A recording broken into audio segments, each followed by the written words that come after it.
One of these boys is the youngest American to ever climb the Matterhorn. What is your name, please? My name is Charles J. Wheeler. What is your name, please? My name is Charles J. Wheeler. What is your name, please? My name is Charles J. Wheeler. Two of these people are imposters. Only one is the real Charles J. Wheeler and is the only one sworn to tell the truth. And now, sitting in for vacationing Bud Collier, here is our host, Sonny Fox.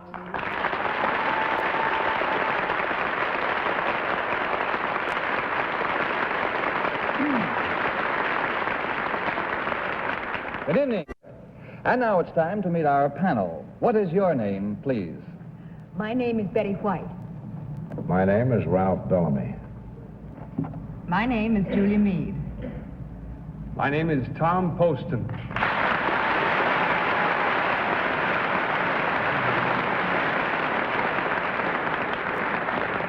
And in case some of you missed it, I am not the real Bud Collier. Actually, he's off on vacation, and we hope he is having a wonderful time. All right, well, now, panel, these three boys all claim to be Charles J. Wheeler. Only one is the real Charles J. Wheeler. The other two have assumed that identity. And, panel, if you please, follow along with your copies of this affidavit as I read it to you. I, Charles J. Wheeler, am 15 years old. When I was 11, I was a judo instructor, and I also hold the rank of blue belt champion. I also joined the Boy Scouts when I was 11, and 1 year later, I became one of the youngest Eagle Scouts in America. I was presented to President Eisenhower at the White House. I have many hobbies, but my favorite is mountain climbing. I started climbing at 12, and at 14, I became the youngest American ever to climb Switzerland's famous Matterhorn. I am probably the only American boy to have attended classes in a public school in Moscow. I am presently writing a book about my experiences in Russia. Signed, Charles J. Wheeler.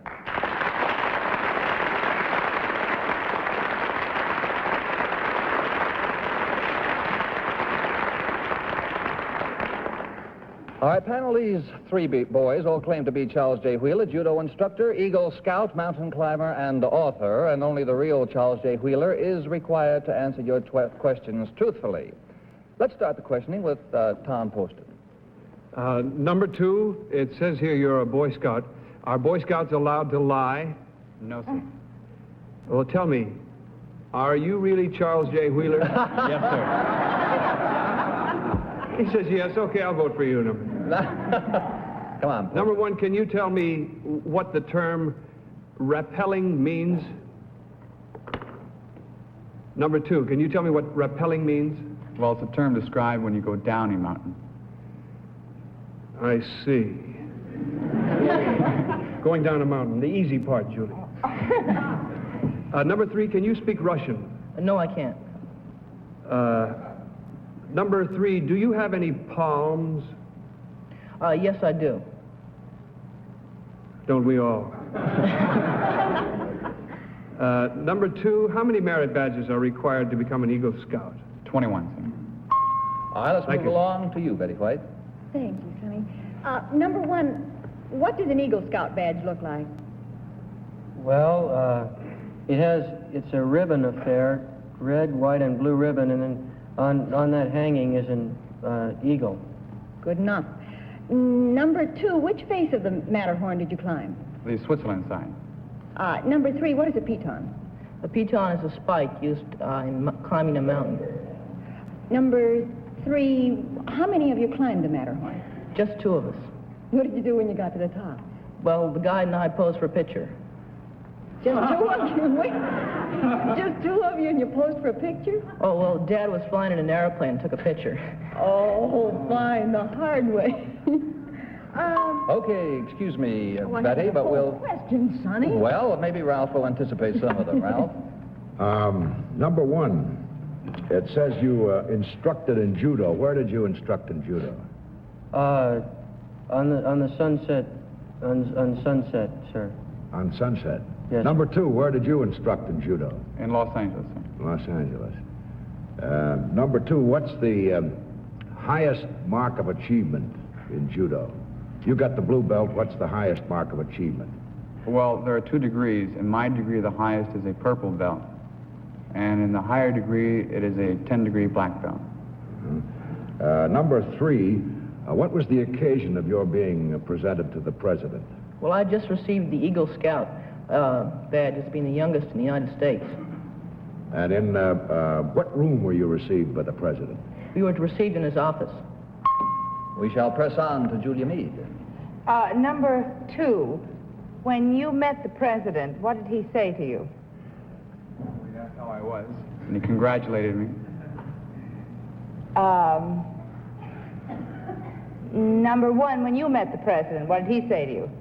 Well, he congratulated me, and he just talked about things, his experiences in scouting and stuff like that. Number 3, what is the Boy Scout pledge? The Boy Scout pledge is to be, there's several. The pledge, there's no such thing as a pledge, exactly. There's the code and the motto and such, but there's no such thing as a pledge. I meant motto, I'm sorry. You see, I was a bad Girl Scout. All right. Now it is time to vote, panel, and without consultation, if you will, mark your ballots and select number 1, number 2, or number 3. The team of challengers will, of course, get $250 for every incorrect vote. Everybody got theirs marked? Then, Betty White, for whom did you vote?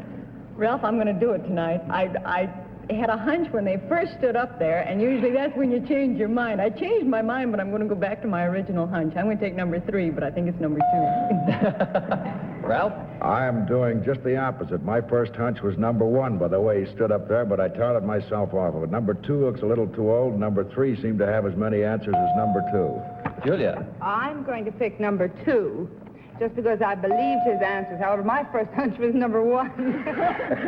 Hope someone's keeping track of these first hunches. Finally, you, Tom, what is your vote? I voted for number 2 as well, Sonny, because he looks like a sneaky underhand. Well, all the votes are in, and the minds are made up. And if you've been playing along at home, you can check the results with what you think. Now let's find out which one of these 3 boys is Charles J. Wheeler. Will the real Charles J. Wheeler please stand?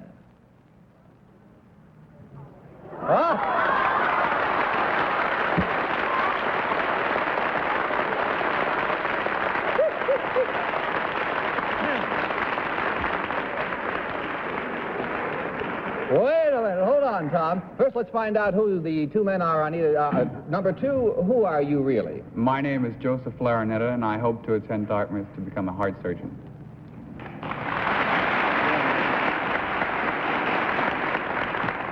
That'll be a sneaky-looking heart surgeon, huh? He's older than 15. He is. Are you older than 15? Yeah. Number 3, who are you? My name is Howard Ellis Cox, and I'm a student at Collegiate School in New York. Well, panel, there have been apparently 4 incorrect votes for a total of $1,000 that you can split between you. We'd like to say thank you very, very much, and good luck to all of you.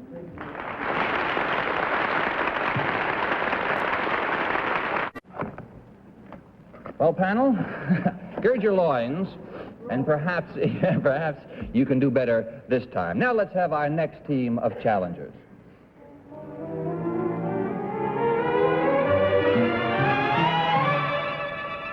What is your name, please? My name is Jacinto Asanto. What is your name, please? My name is Jacinto Asanto. What is your name, please? My name is Jacinto Asanto. All right, panel, if you will, listen as I read this affidavit. I, Jacinto Asanto, was a high school teacher in New Orleans, Louisiana, until 4 years ago. My 2 sons had organized a Dixieland band, and when one of the members had to drop out, my sons persuaded me to fill in temporarily. The band became so successful that I gave up teaching and became a full-time musician. We are currently touring the country, playing clubs, hotels, and making appearances on television. To date, we have sold more than 1 million record albums. I am Papa Jack of the famous Dukes of Dixieland, signed Jacinto Asanto. All right, panel. These three gentlemen claim to be Papa Jack of the Dukes of Dixieland. Let's start this cross-examination with Ralph. Number 2, who is Pop Settlestein? He's a trombone player. Number 3, where does he play? He used to play in New Orleans. Where? New Orleans. Number 1, where in New Orleans? He played at the famous door in New Orleans. He died a couple of years ago. Number 1, what's the award for 1,000,000 records? A gold record.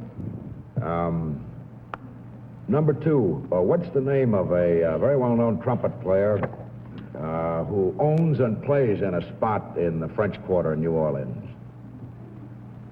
Well, there's a Very number famous of them. spot. Bobby Coons. Number 3, who would you say? Trumpet player? Yeah, most famous, perhaps, trumpet player down there in the French Quarter. Well, I know several trumpet players, but I don't know any of them. Owns and plays in his own place. Number 1, who would you say? Sorry, Ralph, to interrupt you. You seem to know an awful lot about the French Quarter in New Orleans. I was going to get the Sazeracs. All right, Julia. Number 3, where do you expect to be playing in July? In July, I believe we'll be in Las Vegas in July. Number 2, who is Mercedes? Or Mercedes, I guess. Mercedes, I believe he played banjo. Number 1, what street is the Roosevelt Hotel on in New Orleans? Well, just off Canal on Baronne. Number 3, what's unusual about that famous old cemetery in New Orleans? Which one? Never mind. What's the sea level in New Orleans? I believe it's 7 below. Now, that's the temperature outside. All right, Tom, to you, sir. Got any bright ideas? Number 1, what instrument carries the lead in a Dixieland band combination? Well, there can be 3 or 4 in the lead section. Thanks a lot. Number 2, what is an embouchure? An armature? An automobile? No, I don't think he heard the... No, I didn't get the question. Embouchure. I didn't get the question. Number 3, what is an embouchure? An embouchure is the muscles around your lip. Thank you. Number 1, who wrote Really the Blues? W.C. Handy.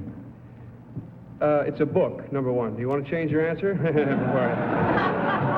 Before you get in real trouble here. Oh, I think Frazier wrote the book. Number 3, who wrote Really the Blues? I don't know. We may never find out. Betty White, your turn. Thanks for nothing. Number 1, who was Homer Roadheaver? Don't know him.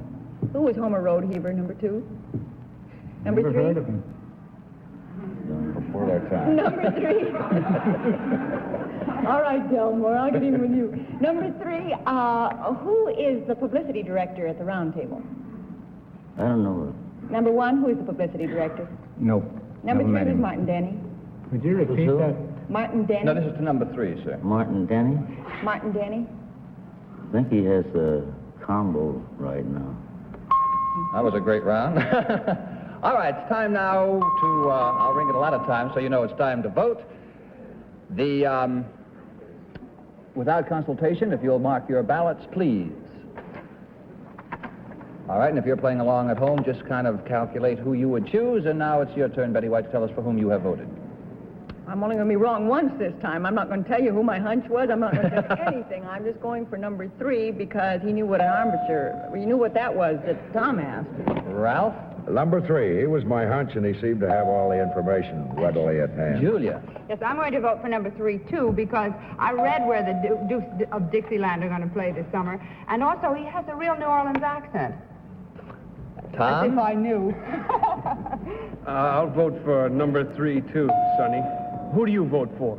Well, either this is going to be a grand round or it's going to be a real bad one. I'll tell you what, it's time now. All the votes are in. The minds are made up. It's time now to find out which is the real Papa Jack. And gentlemen, would you all stand and pick up your trombones? All right, everybody ready? Here we go. And the 1, and the 2, and the 3, and the... Hey!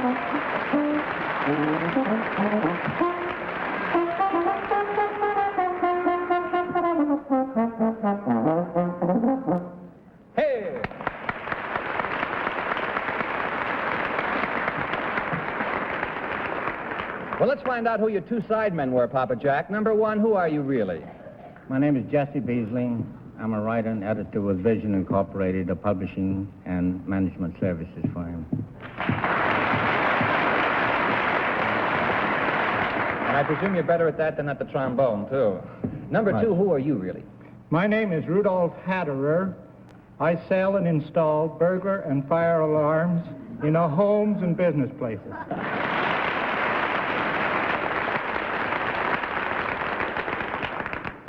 Julie, you have a puzzled look on your face. What's wrong? No, nothing. No, All right. I just don't want to leave any puzzled looks on. Well, gentlemen, there have been no incorrect votes, but we want to thank you very, very much for being here, and on your way out, there's a carton of Marlboro cigarettes for each of you. Thank you, and good luck to you all. Panel, you've either been striking out or hitting home runs. This is the rubber match coming up. Let's have our third team of challenges.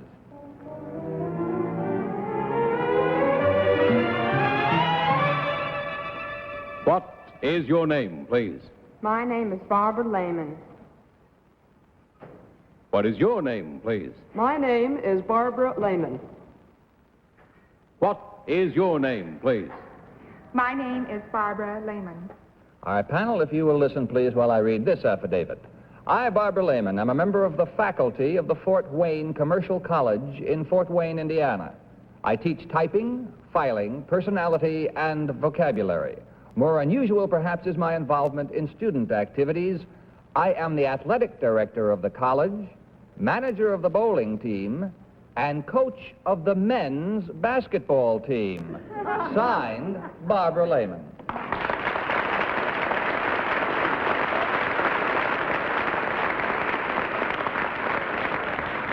All right, panel, each of these three ladies claims to be Barbara Lehman, coach of a men's basketball team. And this time, I think we will start with Julia. Thank you. Number two, what do you stress most in teaching personality? Etiquette is quite important. We consider it very, very important. Number three, what do you stress most in teaching? Etiquette and poise. Number one, what do you stress most in? Well, I teach the modeling phase of it. I teach poise, posture, and etiquette also. Number three, how many men play on a men's basketball team? Five. Maybe more with a girl coach. Number two, what is the record for typing the most words in a minute? 65 words per minute is considered quite good. What would you... I'm sorry, Julia. Tom, your turn. Number three, I'll continue with Julia's question. What is the record for typing words per minute? The average is around 60 to 65. I see, thank The you. record, I do not know. Can you tell me, number one, what does cross-filing mean? Don't get sore, baby. Number two, what does cross-filing mean? It's a check against your own filing system. Actually, it's to prevent any errors. So number three, can you tell me what the term a collapsing zone means? No, sir. Number two? Excuse me. I've seen that in commercials, though, haven't I? Something about a collapsing zone somewhere. Something like that. Last week's commercial, I think. All right, Betty White, your turn. Number one, where does the 7 pin appear in a bowling pin setup? At the last row at the left-hand side. Number two, where does the M appear on a typewriter keyboard? On the bottom row, right under the index finger, it would be, you would use your index finger on your right hand, the bottom row. And number three, where does the 5 pin appear on a bowling pin setup? Pardon? Where does the 5 pin appear on a bowling pin setup? Number one, how many male students are there at Fort Wayne Commercial College? 18. Well, it's getting a corner on the market. How many are there on the basketball team? 15. That leaves 3 for the bowling team? Don't they like bowling? All right, excuse me, Betty. All right. I'm always catching you as you're going forward. Tom. I'm sorry, Ralph. You can have it. Number one, what's generally considered to be the longest word in the English language? You say you teach vocabulary. Number two. Delicatessen. The longest word? Yes. Number three, what do you say? I don't know. What became of anti-disestablishmentarian? I couldn't pronounce it. Number one. All right. Time now to vote. And once again, without consultation, if you will, mark your ballots for number 1, number 2, or number 3. And I have my ideas, too, which I shall check out very soon. Betty White, if you are ready, for whom did you vote? What do I have to do to get your ideas, Sonny? I'm going to vote for number 2 because she knows where the M is on a typewriter keyboard. Ralph? What Number 2, she had all the answers, the bowling pin and the typewriter M, and it was all pretty quick, and I think the others were a little evasive, perhaps. Or... Julia Meade. Well, I got number 2, too. Maybe she was glib. And finally, Tom Poston. I have number 2. Well, here we go again. It's either going to be a big one, or it's going to be a complete bust. All right, the votes are in. You've all made up your minds. I'm sure you at home have made up yours. So it's time now to find out which one is really Barbara Lehman, coach of a men's basketball team. Will the real Barbara Lehman please stand?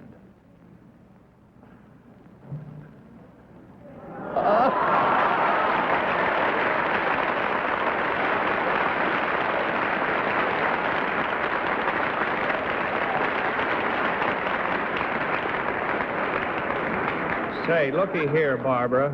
Do you mean to tell me that 65 words a minute is a record for typing speed? I didn't say that. I said it was the average. It's a breakdown of communications along here. She's not... Tom, she's not a Boy Scout. She doesn't... She doesn't have to tell the truth? No, she Did you didn't. ever climb the Matterhorn? Seriously. Pardon, sir? Betty, you have a question? Yes, is the job as assistant coach open? That's all I wanted to know. All right, well, let's get, no. before we get involved with any more questions here, let's find out who the others are. Number 1, who are you? Really? My name is Jocelyn Conway, and I'm a college student at Sarah Lawrence in Bronxville, New York.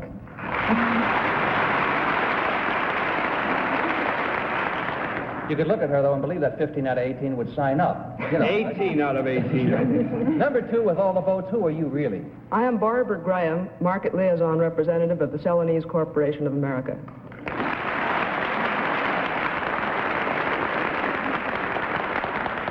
Well, panel, you had a very lucrative visit here because there were 4 incorrect answers, making a total of $1,000. You split up. Good luck to all of you, and on your way out, there's a carton of Marlboro cigarettes for each one. Thank you very much for being here tonight.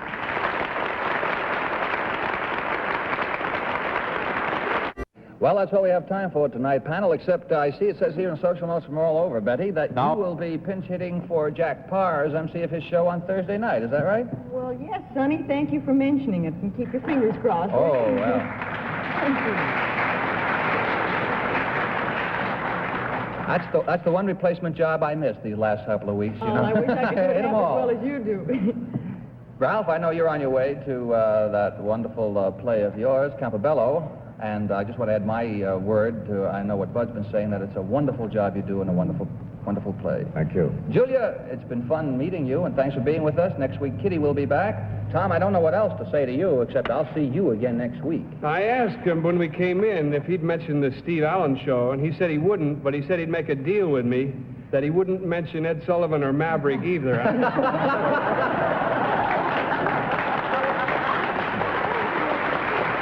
right. Good night, panel. Good night, Sonny. Thanks, Sonny. And good night to you until we meet the next time. Remember, this is Sonny Fox saying, you tell the truth. To Tell the Truth, it's a Mark Goodson, Bill Codman production in association with the CBS Television Network.